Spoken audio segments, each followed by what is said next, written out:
नमस्कार जी। आज यहाँ पे गुठान में नरेश कश्यप जी के ऑर्चर्ड में, और ये नर्सरी है, नर्सरी में आए हैं जी। मैं स्वागत करता हूँ जी आपका। Thank you. तो जैसे कि चर्चा हुई थी कि एचडीपी प्लांटेशन में अहम भूमिका प्लांट मटेरियल निभाता है, तो नरेश जी पहली बार ऐसा तैयार करे कि जो प्लांट मटेरियल बाहर से आ रहा है उस प्लांट मटेरियल को वो अपने ही घर पे तैयार करने की कोशिश कर रहे हैं, और हम दिखाएंगे कि उन्होंने कैसे कैसे किए, इसके 2-3 स्टेप्स बताए, उसके बारे में डिटेल में चर्चा करेंगे। तो सर, ये कैसे शुरुआत होगी और इसको किस तरह से हम डेवलप कर सकते हैं? एचडीपी प्लांटेशन के लिए जो फेदर प्लांट होती है उसकी शुरुआत कैसे होगी? सबसे पहले तो आप जो भी रूट स्टॉक आपने जो आगे लगाना है उस रूट स्टॉक को लाएं। फिर उसको आप जैसे आप देख रहे हैं यहाँ पे, ये कम से कम मीटर से ज़्यादा है, थोड़ा ना स्पेसिंग रखी हुई। हम इसको आप देखेंगे कि ये एक प्लांट हमने लगाया हुआ, उसको 45 डिग्री पे लटाया हुआ है। उसमें जब आपकी स्प्राउटिंग शुरू हुई, जब थोड़ी थोड़ी उसमें ग्रोथ शुरू हुई, फिर हम उसको एक हुक द्वारा उसको मिट्टी के ग्राउंड लेवल में उसको नीचे लगा देंगे फ्लैट। ठीक है जी, जैसे ऐसे करके ना उसको यूं फ्लैट, जो मानो इसमें समझो इसमें, हाँ, उसमें हुक लगा देंगे, इसमें उसमें समझो जो शूट्स निकले जैसे ये निकले हुए हैं। ठीक है जी। उसके बाद जब ये शूट्स कम से कम कोई 6-9 इंच या फुट के करीब हो जाए, फिर उसकी पुराई हम जैसे ये देख रहे हैं आप, सॉडस्ट, आप गोबर भी इसके नीचे, रेता गोबर ये भी है, और उसके बाद सॉडस्ट इसमें डाला हुआ है। तो अब ये रूट्स के लिए रखा हमने कि रूट्स इसमें सॉडस्ट से बहुत अच्छी रूट्स निकलती है। ये तो हो गया इसका जो हमारा फर्स्ट स्टेप है। फिर हम आगे जब विंटर्स होंगे, फिर इसमें सेलेक्ट करेंगे जो बहुत मोटा भी नहीं, जो मीडियम साइज़ का है, मीडियम साइज़ का रूट स्टॉक निकाल के उसको टेबल ग्राफ्ट करके फिर हम उसको दूसरी जगह कैरिया बना के वहाँ उसकी रुंबाई करेंगे। सर, फर्स्ट स्टेप में आपने कहा कि सबसे पहले जो डिजायर्ड रूट स्टॉक आपने जो लगाना है वो आपने प्रोक्योर किया। प्रोक्योर करने के बाद उसको वर्टिकल खड़ा करके लगा दिया जी। लगाने के बाद 45 डिग्री में, पहले 45 डिग्री, पहले वर्टिकल लगाना कि 45 नहीं, 45 में ही लगाना उसको, 45 डिग्री। हाँ, वो ये ध्यान रखना, जैसे आपने यहाँ लगाया है तो आपने जो जितनी उसकी लेंथ है, जो सेकंड वाला जो है उससे थोड़ा पीछे से, है ना, जैसे मानो हम इसकी लेंथ इतनी है तो हम दूसरा वाला जो लगाएंगे वो यहाँ जैसे लगाएंगे, ठीक है ना, ताकि कई बार जैसे इसमें आगे चोटी में निकलते भी नहीं है तो हमारा, ताकि स्पेस वेस्ट ना हो, तो हम उसको सेकंड वाले को यहाँ जैसे लगाएंगे। अच्छा, फर्स्ट स्टेप हो गया, 45 डिग्री पे इसको प्लांट किया। हाँ जी। 45 डिग्री पे प्लांट करने के बाद वेट करना है कि जब उसमें आपके शूट्स आएंगे। शूट्स आने के बाद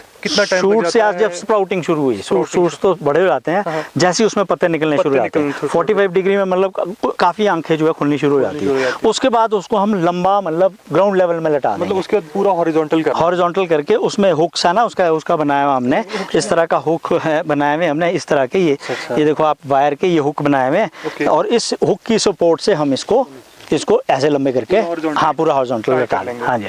अच्छा, फर्स्ट स्टेप में हॉरिजॉन्टल क्या बोलते हैं आपके 45 डिग्री पे लगाया। सेकेंडली आपने इसको हुक से हॉरिजॉन्टल टाई कर लिया। ठीक है। उसके बाद हमने वेट करना है सक्कर्स का। फिर से, हाँ, जो आपके सक्कर्स निकलेंगे, जैसे ही सक्कर्स हमारे कोई 6 इंच 9 इंच, मतलब फुट के करीब, बल्कि फुट तो ज़्यादा हो जाएगा पर 6-9 इंच हो जाए, उसके बाद हम इसकी आप माउंट लेइंग, मतलब आप इसकी पुराई शुरू कर देंगे, लेइंग शुरू कर देंगे हम। तो उसमें सबसे पहले थोड़ा सा ये, क्योंकि वो टेंडर होती है उस टाइम ना, उसकी जो ग्रोथ होती है वो टेंडर होती है, अगर हम सॉडस्ट डालें तो उससे थोड़ी बर्निंग हो जाती है। अगर हम प्रेफरेबली उस वक्त अगर हम रेता और गोबर उसका मिक्सचर उसका वो डालें, और सॉडस्ट भी उसमें हो, ये थोड़ी कम मात्रा में हो, उसको जो तीनों का मिक्सचर है उसको डालें, वो बेस्ट रहेगा। उसके बाद फिर टोटल आप सॉडस्ट से ही कवर कर सकते हैं। स्टार्टिंग में आप कह रहे हो कि इसको अवॉइड करना है, हाँ, बर्निंग हो सकती है। हुआ हमारे साथ पिछले साल ना, क्योंकि ये ताज़ा है। अगर तो आपके पास पुराना है, सॉडस्ट आपके पास पुराना है, तब तो कोई दिक्कत नहीं होती, पर जो फ्रेश है उसमें दिक्कत रहती है कि भी आपका जो टेंडर ये होते हैं, ये या जहाँ पे ये टच करता है वहाँ पे वो ख़राब हो जाते हैं। अच्छा सर, इसमें न्यूट्रिशन किस तरह से देनी होती है, आप क्या देते हैं न्यूट्रिशन का? इसमें हमने जो है, जैसे ये बारिश हुई तो इसमें जो जहाँ पर हमारे जहाँ रूट्स है वहाँ पे इसमें थोड़ी सी हमने खाद डाली है। बाकी आप ड्रिप लाइन भी इसमें बिछा सकते हैं, इसमें ड्रिप लाइन आप बिछाएंगे तो फर्टिगेशन द्वारा भी दे सकते हैं। पर एक चीज़ देखिए, इसमें इतनी ज़्यादा ज़रूरत नहीं है, अगर ये सर्वाइव कर जाते हैं तो इसमें फर्टिलाइजर्स की ज़्यादा ज़रूरत नहीं है। जितने स्ट्रेस में रहेंगे उतनी आपकी रूट्स ज़्यादा निकलेंगी। अच्छा, नहीं तो क्या होगा आपकी, क्या इसका एलॉबोरेट करना सर? ये स्ट्रेस में मतलब जैसे मॉइस्चर कम रहे, न्यूट्रिएंट्स कम रहे, तो उसमें क्या होता है, जो प्लांट्स जो है नेचुरली जो है आपका रूट्स सर्वाइव करने के लिए रूट्स ज़्यादा डेवलप करेगा। अगर हम इसमें खादे वगैरह ज़्यादा डालेंगे, अगर मॉइस्चर अच्छा होगा इसमें, तो मतलब मॉइस्चर इतना होना चाहिए कि भी मरे ना, इसकी डेप्थ ना हो, पर मॉइस्चर मतलब कहने का मतलब ओवर ना हो, ताकि इसकी ग्रोथ हो। अगर ज़्यादा ग्रोथ होगी तो क्या होगा, रूट्स इतनी अच्छी नहीं बनेगी। वेजिटेटिव ग्रोथ ज़्यादा होगी, रूट डेवलपमेंट कम होगी। इसलिए थोड़ा सा जो हमारे ये जो मई जून के जो महीने हैं, जून मई जून, ये थोड़ा सा स्ट्रेस में जाए। अगर सर हम ईयरली कैलेंडर की बात करें, सपोजिंगली फैब में हमने लगा दिया रूट स्टॉक और आपका अप्रैल में उसमें सकर वो आगे बर्ड स्प्राउट हो गए और अप्रैल में हमने उसको हॉरिजॉन्टल कर दिया, मई जून तक आपका आ जाएगा ये? हाँ, मई जून में बिल्कुल अच्छी मतलब इनकी ग्रोथ हो जाएगी आपकी मई जून में ना। तो इसका लेयरिंग का काम हमेशा मई और जून में होगा? मई और जून में होगा। मतलब मोटी सी बात ये है कि जैसी ग्रोथ शुरू हुई, यानी कि 6-9 इंच 6 इंच से जैसे शुरू मतलब ज़्यादा ग्रोथ होनी शुरू हुई, उसी टाइम आप लेइंग शुरू कर दें। फिर ये करते रहे फ्रिक्वेंटली, ये नहीं कि भी आप जैसे एक वन टाइम कर दिए, नहीं, जैसे ही बड़ा होगा फिर और आपने इसमें और आपकी इसकी लेइंग होनी चाहिए। अच्छा, न्यूट्रिशन पहले 6 महीने में? हाँ, वैसे इसमें ज़्यादा ज़रूरत नहीं है। थोड़ा सा ये कि भी अगर लगता है आपको कि फॉलिएज अच्छी नहीं है, ग्रोथ कम हो रही है, तब आप इसकी फॉलियर एप्लीकेशन कर सकते हैं, जैसे आप यूरिया डाल सकते हैं फॉलियर द्वारा। बाकी उसकी ज़रूरत नहीं है। फिर वही बात आ गई, अगर आप इसमें ज़्यादा जैसे फर्टिगेशन करेंगे या खाद डाल देते हैं मानो, तो क्या होगा, उससे वही ग्रोथ ज़्यादा होगी, रूट्स नहीं इतनी आएगी। स्ट्रेस जो आप बात कर रहे थे वो बड़ा इंपॉर्टेंट है, वो बड़ा इंपॉर्टेंट है। पेड़ तो बड़ा जाएगा मगर जड़ें डेवलप नहीं होगी। ये है जी इसका फर्स्ट स्टेप। और इसको हार्वेस्ट कब करेंगे आप? इसको हार्वेस्ट विंटर्स में रखो, जब आपने तैयारी करनी है, क्या नाम, आपने इसकी कलमों की, जब आपने टेबल ग्राफ्ट करना है, फरवरी रख लो, जनवरी फरवरी, जितना जल्दी हो उतना बढ़िया है। तो जैसे ही आप इसमें देखेंगे जो आपके जिसमें रूट्स अच्छी है, सिलेक्शन से आप निकालेंगे उनको। तो हमने क्या किया हुआ, 3 ग्रेड्स रखे हैं। जो बहुत ज़्यादा ग्रोथ वाले हैं वो हम सेल आउट भी करते हैं, जो मीडियम ग्रोथ वाले वो हम ग्राफ्टिंग के लिए रखते हैं, जो बिल्कुल छोटे हैं उसको हम प्रोपगेशन के लिए रखते हैं। 3 ग्रेड्स रखे हैं। आपका कहना है कि जितने भी इससे 3 ग्रेड के निकले, आपने तीनों ग्रेड हार्वेस्ट करने हैं? हाँ जी। कैरी फॉरवर्ड कोई नहीं होगा नेक्स्ट ईयर? बिल्कुल नहीं, क्योंकि फिर ये हमारे को खाली चाहिए, ये हमारे को खाली करना है, ताकि इसमें और इससे डबल नंबर के ताकि निकले हमारे को रूट स्टॉक। ओके, ये हार्वेस्ट करने के लिए सिंपल आपने इसको प्रून करके निकालना है? हाँ जी, वो जहाँ हमारा थोड़ा सा स्टॉप रखना है, थोड़ा सा स्टॉप रखना, जहाँ से निकले हैं वहाँ थोड़ा सा स्टॉप रखना, ताकि अगले साल के लिए वहाँ से 2-3 और निकले। हाँ, ये है नेक्स्ट ईयर के लिए जो आपकी द्वारा स्प्राउटिंग है वो गुंजाइश रहनी है। हाँ जी, बिल्कुल। और हार्वेस्ट जब हो गया इसका, हाँ जी, ये तो फर्स्ट हार्वेस्ट आ गया, ठीक है जी। फिर ये हार्वेस्ट हम कब कितनी सालों तक ले सकते हैं? वो 25 ईयर्स। अच्छा, ये 25 साल तक आपका अभी ये कम है। अगले साल आप जैसे आप वहाँ देखेंगे निचली वाले, वहाँ इसके डबल हो गए। ये मतलब बढ़ता ही जाएगा। अगर मानो सपोज करो इस लाइन में 20 पेड़ है, तो ये 20 के अगले साल को 40 हो जाएंगे, 40 के उसके बाद 60 हो जाएंगे। ये मल्टीप्लाई होते रहते हैं। अभी तो स्पेस कुछ खाली है ना जी, ये सब भर जाएगी। फिर जो फर्स्ट ईयर लगा वो जो आपने लिटाया था वो 25 साल तक वैसा ही रहेगा। वो मदर प्लांट है हमारा, मदर प्लांट, वो 25 साल तक वो रूट स्टॉक देता रहेगा। बिल्कुल। हमारा ईयर एंड हुआ, ये हमने हार्वेस्ट किया, सारे निकाल दिए और उसके बाद हमने इसको क्लियर कर दिया। फिर जो आपने क्रम बताया था उसी क्रम में अगली साल हमने काम करना है। बिल्कुल। और सर इसके बारे में और कोई विशेष रखरखाव के लिए आपकी कोई? और कुछ नहीं है, थोड़ा सा पाउडर मिल्ड्यू का ध्यान रखना पड़ता है, उसमें हम स्प्रेज करते हैं। आपका जैसे जो भी पाउडर मिल्ड्यू को इफेक्टिव स्प्रेज होती है उसकी स्प्रेज करते हैं। यूरिया की फॉलियर एप्लीकेशन करती है इसमें ग्रोथ के लिए। बाकी ऐसा कोई विशेष है नहीं है, सिर्फ यही है इसमें घास नहीं आना चाहिए। आपकी ये जो शॉर्टेस्ट हम लेइंग कर रहे हैं, यही इसका वो है मेन जो है। ये पूरे एपिसोड का ये फर्स्ट स्टेप आता है? हाँ जी, रूट स्टॉक प्रोपगेशन। बिल्कुल, ये फर्स्ट स्टेप है इसका। ये फेदर प्लांट डेवलपमेंट का जो पूरा प्रोसेस है, इसमें हमने चर्चा की थी फर्स्ट स्टेप के बारे में कि रूट स्टॉक को कैसे प्रोपगेट करना है, उसके बारे में विस्तृत चर्चा हुई। अब सेकंड स्टेप आता है कि जब आपका रूट स्टॉक हार्वेस्ट हो गया है, उसके बाद उसको क्या प्रोसेस में डालना है, कैसे ग्राफ्ट करना है, उसके बारे में चर्चा करेंगे इसी से। सर, ये सेकंड स्टेप, पहले स्टेप की तो हम चर्चा कर चुके हैं कि कैसे रूट स्टॉक को प्रोपगेट करना है। अब सेकंड स्टेप में क्या इन्वॉल्व होता है? सेकंड स्टेप जैसे ही हमने वहाँ से जो हमने जिसको टॉप ग्राफ्ट टेबल ग्राफ्ट करना है, वो उस रूट स्टॉक को लेके हम उसमें जो भी डिज़ायर्ड आपकी ग्राफ्ट मतलब जो भी आपकी वैरायटी है वो लगा के उसको टंग ग्राफ्ट करके फिर हम इसकी रुंबाई हम यहाँ हमने की है। वो साइट 1 थी, साइट 2 होगी है जी। हाँ जी, हार्वेस्ट हो गया। बिल्कुल। ये मेरे ख्याल थोड़ा से हम लेट जरूर हुए, ये मार्च के मेरे ख्याल से आफ्टर 20 मार्च के बाद हुई है। अगर कोशिश ये रहे कि फरवरी में अगर ये हो जाए, आपका टेबल ग्राफ्ट करके रुंबाई हो जाए, तो ये बेहतर परफॉर्म करेगी। ये ग्राफ्टिंग कौन से मंथ में वैसे आप मोस्ट सूटेबल करते हैं? फरवरी बेस्ट है। हाँ जी। तो जो हमने हार्वेस्ट किया वो हमने उसी वक्त हार्वेस्ट करना है जब हमने ग्राफ्टिंग उसी वक्त फरवरी में शुरू में कर सकते हैं, फिर दबानी पड़ेगी आपको। कई बार ऐसा होता है कि मॉइस्चर वगैरह ना हो तो उसमें हाँ डिहाइड्रेट हो जाते हैं। तो बेस्ट ये कि भी आप ताज़ा निकालो और ताज़ा निकाल के वैसे ही ग्राफ्ट करो। फिर 1-2 दिन में अगर वो लग जाए, रुम्बाई हो जाए उसकी, तो बहुत बढ़िया है। आपका कहना है कि साथ के साथ हार्वेस्ट हो, साथ के साथ टेबल ग्राफ्ट होके उसको लग जाए बस। हाँ जी। अच्छा, ये इसमें जो करेक्टर एंड क्वालिटी का रहता है इशू एक वैरायटीज़ कल्टीवा चुनने में, तो इसके लिए मदर ब्लॉक भी आपने बनाया है कुछ साइनवुड के लिए? नहीं, वो बात आपकी बिल्कुल बहुत सही है, बहुत इम्पॉर्टेंट है वो। अभी तो हम जो प्लांट्स बाहर से आए हैं उसी से हम जो साइनवुड ले रहे हैं, पर वैसे वो ठीक नहीं है। उसमें आप अपनी 10-10 पेड़ की सिलेक्शन रख सकते हैं। 10 पेड़ आपके जिसमें लगे कि अच्छा फ्रूट है, अच्छा फ्रूट आ रहा है, अच्छा साइज़ आ रहा है, कलर अच्छा आ रहा है, तो आप उसको लेके उसमें फिर फ्रूट ना लें। हाँ, उसको सिर्फ फिर वो स्टब्स ही रखें उनमें, उसकी स्टब कटिंग करें ताकि जितना इनकरेज करे उसको ग्रोथ के लिए, जितने मैक्सिमम आपको साइनवुड निकले, शूट्स निकले और साइनवुड निकले, बेस्ट वो है।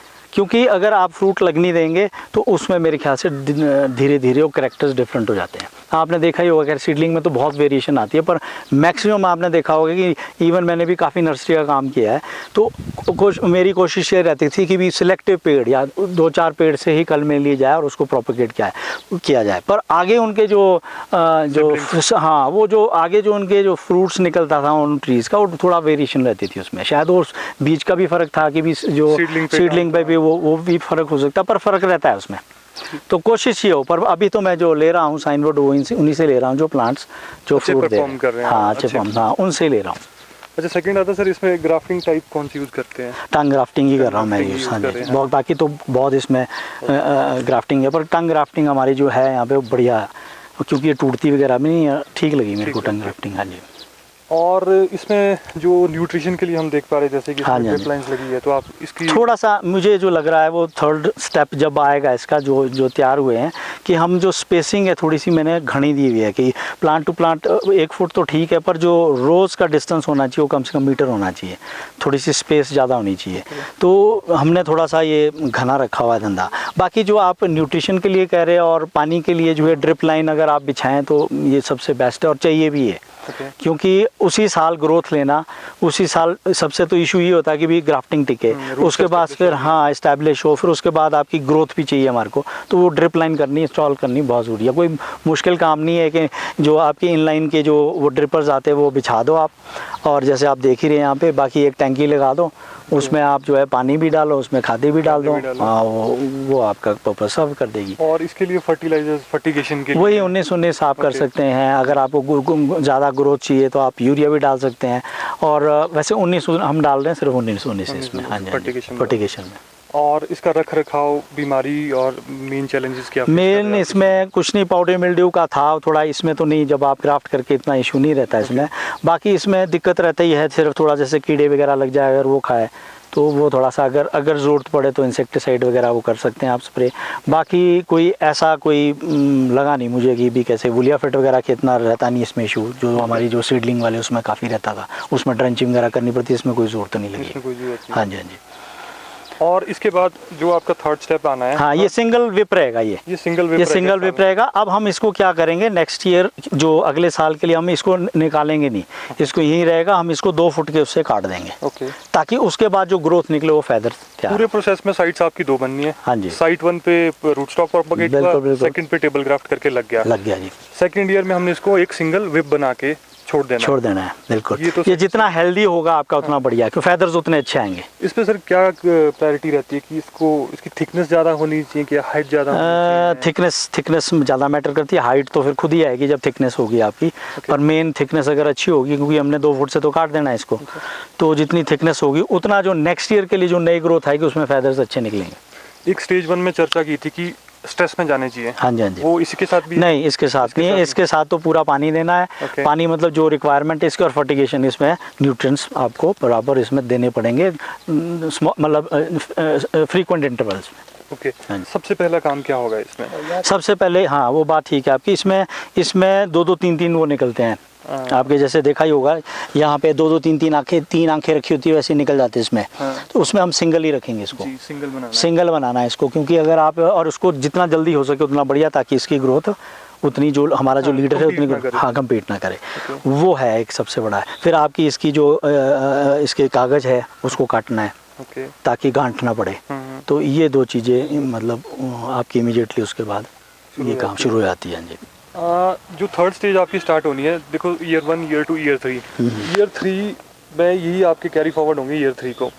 ईयर 3 जैसी बिगिनिंग होती है तो आपके फर्स्ट स्टेप क्या रहेगा इसमें? इसको कट करना है, इसको कट करना है। इसको सबसे पहले तो आप इसकी गुड़ाई वगैरह करें, गोबर वगैरह डाल सकते हैं, मतलब खादे वगैरह का इसमें डाल सकते हैं ईयर 3 में स्टार्टिंग में। हाँ आप मतलब जैसे गुड़ाई करके गोबर डालना, आप गोबर डाल सकते हैं इसमें। आप उसके बाद तो खादों का इस्तेमाल कर सकते हैं। ये मतलब फेब्रुअरी का मंथ रख लो आप, जब आप हम नॉर्मली जो सेब वगैरह में भी डालते हैं उस वक्त इसको आप कर सकते हैं। फ्री ऑफ वीड्स रहे, थोड़ा आपका लूज रहे सॉइल, वो इम्पोर्टेंट है। और कट जाए 2 फुट से कट जाए। और ये जो कटिंग होनी है 2 फुट पे होनी है? 2 फुट पे। ओके। तो 2 फुट पे कट करने के बाद इसमें नेक्स्ट प्रोसेस क्या रहता है कि क्या? फिर उसके बाद जैसी ग्रोथ होगी, जैसे इसमें ग्रोथ मतलब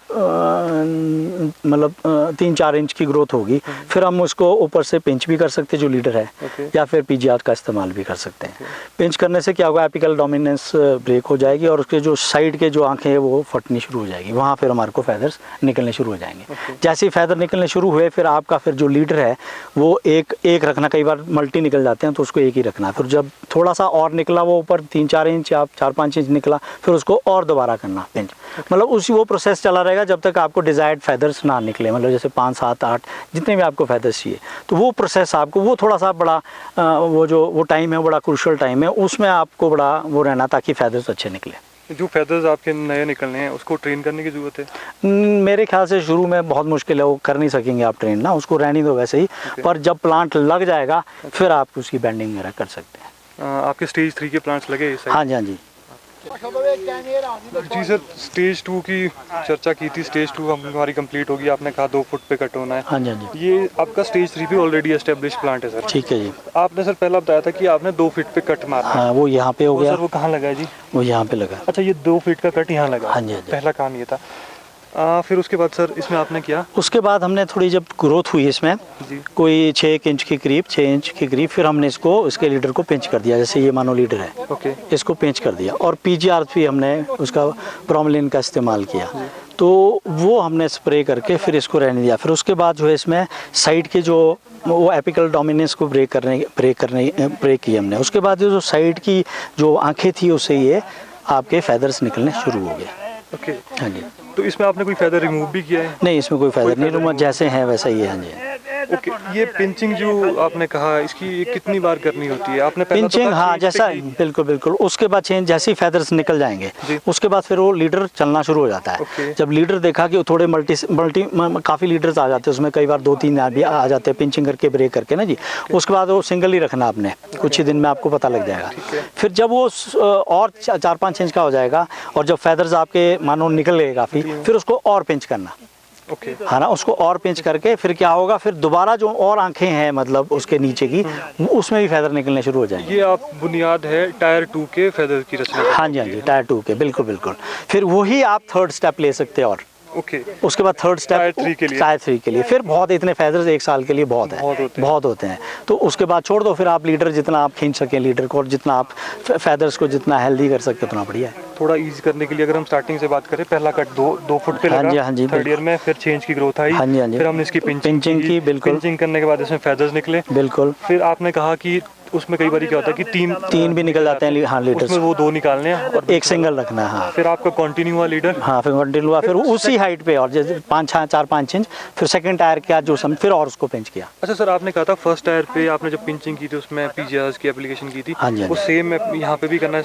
वैसा ही सेकंड टाइम करना है और थर्ड टाइम भी वैसा ही करना है। फिर थर्ड टायर पे करना है? थर्ड टायर में। मेरे ख्याल से सर आपका first and second tier already establish हो गया। अब इतना मेरे ख्याल से, अब देखो इसमें 1 2 3 4 5 6 7 8 9 10 बहुत इतने फैदर्स, ऑलमोस्ट 10 फैदर्स अभी जुलाई है। हाँ जी। और अभी मेरे ख्याल से 5 मंथ्स ग्रोइंग सीजन के बिल्कुल। अभी ये हेल्दी भी जाएगा, अब ये लीडर भी आपकी हाइट अच्छी जाएगी और फैदर्स भी थोड़े स्ट्रॉन्ग होंगे। सर 6 फीट टॉल है sir, end of the year आप क्या एक्सपेक्ट करो, कितने वो तो अभी फैदर्स तो इतने काफ़ी है, पर ये जरूर है कि भी थोड़ा सा लीडर थोड़ा मतलब हाइट इसकी अच्छी जाए और थोड़े लीडर्स बढ़े। ये पूरे जो स्टेप 1, स्टेप 2, स्टेप 3, हाँ जी, ये आपका पूरे 3 सालों की मेहनत का नतीजा है। हाँ और जी, हाँ जी। थर्ड स्टेप में ये आपका फाइनल प्रोडक्ट निकल के बाहर आया बिल्कुल बिल्कुल। वेल डिस्ट्रीब्यूटेड फेदर सिस्टम हाँ जी, हाँ के जी। साथ। इस पे कोई भी आपने बेंडिंग की नहीं की है? नहीं, कुछ नहीं किया हुआ इसमें जी। और सर ये थर्ड ईयर पे जो आपका न्यूट्रिशन प्रोग्राम था, वो जो सेकंड ईयर पे आपने बताया था 1919, कुछ अलग से चेंज किया है? नहीं, वही थोड़ी सी इसमें सॉइल एप्लीकेशन हमने ये कॉम्प्लेक्स की डाली है, यारामिला कॉम्प्लेक्स। वो हम थोड़े थोड़े इसमें जैसे जैसे बारिशें होती हैं तो उस इंटरवल में थोड़े थोड़े दाने हम वो डाल देते हैं इसमें। और सर वो जो vermi compost and all? Vermi compost वगैरह डाल रहे जी, वर्मी कंपोस्ट और गुडाई इसमें चली हुई है ताकि घास वगैरह ना चले। हाँ, और हाँ वो कर रहे हैं वीड मैनेजमेंट।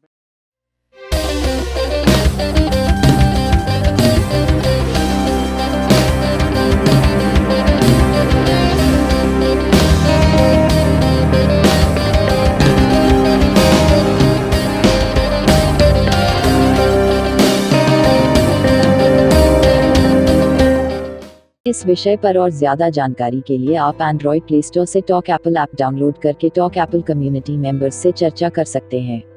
अगर आपको यह जानकारी पसंद आई है तो कृपया हमें लाइक, शेयर और सब्सक्राइब करना ना भूलें। धन्यवाद।